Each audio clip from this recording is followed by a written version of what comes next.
ఇది కేవలం సమాచారంగా మాత్రమే భావించండి. వైద్య నిపుణులను సంప్రదించండి. ఆ హైపర్ సెన్సిటివిటీ కూడా పిల్లల్లో కూడా పెరిగిపోయింది. ఒక హక్కుతో ఇదివరకు మందలించేవారు, తిట్టేవారు, చెప్పేవారు. ఇప్పుడు అసలు అలాంటి వాతావరణం లేదు. ఆ సెన్సిటివిటీ ఎందుకండి అలా పెరిగిపోయింది? మేడం ఎందుకు అని మీరంటే మనం ఒక గాజు బొమ్మలా పెంచుతున్నాం.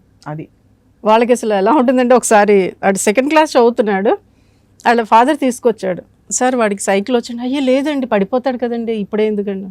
అది అంటే ఒక 6 ఏళ్ల పిల్లవాడికి సైకిల్ ఇవ్వడానికి తండ్రి భయపడుతున్నాడంటే మనం ఆలోచించండి. అంటే దెబ్బ తగిలితేనే కదా అదేంటని తెలుస్తుంది. అంటే దెబ్బ కూడా తగలకుండా పెంచుతున్నారు కాబట్టే పిల్లలు 98 వచ్చినా 100% వచ్చినా వాళ్ళు అది యాక్సెప్ట్ చేయలేకపోతున్నారు. ఎప్పుడైతే యాక్సెప్ట్ చేయలేరో వాళ్ళ స్ట్రెస్ పెరుగుతుంది. అంటే ఇక్కడ ఆ పిల్లలు అంటే మార్కు తక్కువ ఎక్కువ అనేది కాదు, అంటే ఏ గెలుపు ఓటంలో ఒకేలా తీసుకోవాలని పేరెంట్స్ చెప్పట్లేదు, పోల్చేస్తున్నారు ప్రతిదానికి. ఎప్పుడైతే పోలిక ఉందో ఆటోమేటిక్గా దానికి ఎక్కువ వచ్చేసిందని వీళ్ళు జెలసీ ఫీల్ అవుతారు, వీళ్ళ స్కిల్స్ డౌన్ అయిపోతాయి. రైట్. ఇక్కడ ఒక చాలా సున్నితమైన ప్రశ్న అడగాలి, వివాదాస్పదమైన అంశం కూడా ఇది. ఏంటంటే ఒక అతీత శక్తి లేదా ఒక దైవం పట్ల కానీ ఏదో ఒక రొటీన్, ఒక స్పిరిచువల్ రొటీన్ అలవర్చుకున్న వాళ్ళకి కొంత మనోనిబ్బరం ఎక్కువ ఉంటుంది. వాళ్ళు ఏదైనా సరే అంతా చేసేసాక చివరికి దండం పెట్టుకుని వెళ్ళడము, లేకపోతే ఇంకా వాళ్ళ పద్ధతుల్లో ప్రే చేసి వెళ్ళడం అన్నది చాలా ఒక ఆనవాయితీ. అలా ఉన్న వాళ్ళు ఇంకా కొంచెం గట్టిగా ఉంటారు, మానసికంగా బలంగా ఉంటారంటారు. మీరు నమ్ముతారా యాజ్ అ సైకాలజిస్ట్? మేడం ఒకటి మీరు చెప్పండి, మీరు ఎంతోమంది స్వామీజీలు బాబాలు కార్యక్రమాలు జరుగుతూ ఉంటాయి, కోపం వచ్చినప్పుడు వాళ్ళు తిట్టే తిట్లు మీరు అబ్జర్వ్ చేశారా? అంటే వాళ్ళ డెఫినెట్గా అంటే వాళ్ళ ఆధ్యాత్మిక పరిణతిని నేను ప్రశ్నించట్లేదు, బేరీజ్ వేసే ప్రయత్నం కాదు.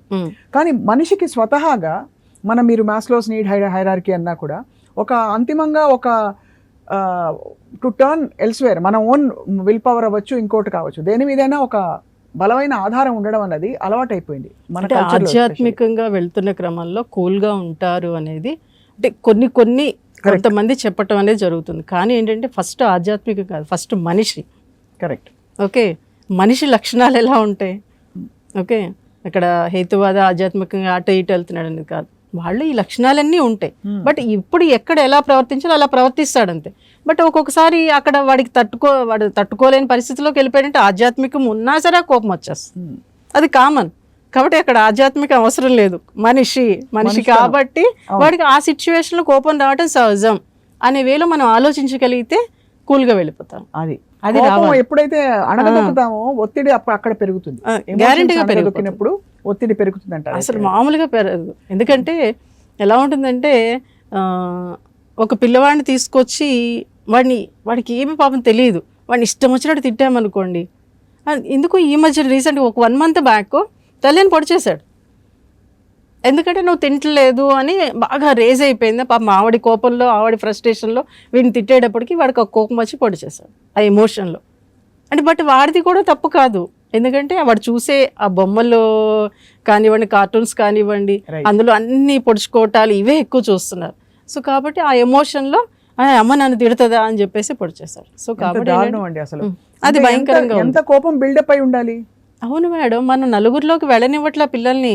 ఆ టీవీ, సెల్ ఫోను, అమ్మ నాన్న, అందుకే వాళ్ళు ఆ ఎమోషన్స్ని బ్యాలెన్స్ చేసుకునే కెపాసిటీ చచ్చిపోతుంది. ఎప్పుడైతే చచ్చిపోయిందో ఆటోమేటిక్గా అమ్మాయి కాదు అక్కడ, ఆ స్థానంలో ఎవరున్నా సరే వాడు అలాగే చేస్తాడు. సో కాబట్టి ఏంటంటే మనం ఎలా ఉంటున్నాం, మనం ఏం చేస్తున్నాం అని పేరెంట్స్గా మనం ఆలోచించాలి, అలాగే టీచర్స్ కూడా. సో మీరు అనేది ఈ వాతావరణం ఇలా సృష్టించడం అంటే నలుగురిలో పడి నలగడం, 2 మాటలు పడినా కూడా ఎలా డీల్ చేయాలో తెలుసుకోవడం, నిజమైన వ్యక్తులతో ఇంటరాక్షన్ ద్వారా ఆ అపశృతులు వచ్చినప్పుడు కూడా వాటిని తమాయించుకోవడం, ఇవి మనం అలవాటు చేయాలంటే we should provide the environment అంటున్నారు.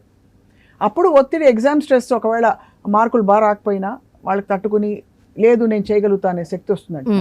మనం చిన్నప్పుడు నడిచేటప్పుడు నడక అన్నిటికన్నా కష్టమేదటండి సైకాలజీ ప్రకారం. అవును. కానీ నడిచేటప్పుడు ఏం చేస్తాం, వాడు పడిపోయి పర్లేదురా నాన్న అని క్లాప్స్ కొడతాం, మళ్ళీ లే అంటాం.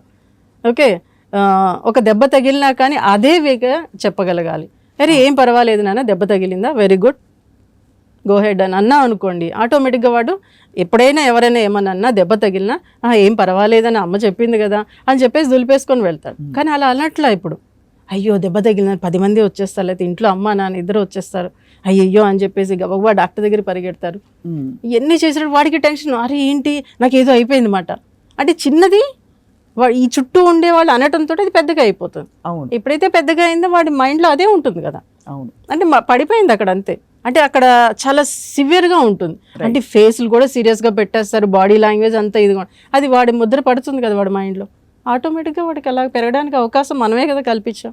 కానీ ఒకటి నేనంటే, అంటే నాకు చిన్నప్పుడు మా పాప పడిపోయినప్పుడు ఒకసారి ఎందుకు ఏడుస్తుంటే అరే రే నాన్న గచ్చు పగిలినట్టు చూడడానికి టక్కున వేడి పాపేసింది. నాకు అప్పుడు అనిపించింది మాట, పిల్లల్లో కూడా ఇది ఉంటుందా అని చెప్పేసి. అంటే ఆటోమేటిక్గా చూసేసి అమ్మ మరి కింద గచ్చు పగిలినట్టుంది ఏం చేయనంటే వాటర్తో కడిగా అన్న. అంటే అది చూసారు వెంటనే అది ఎంత బాగా అడిగిందో, దానికి దెబ్బ తగిలిందేమో.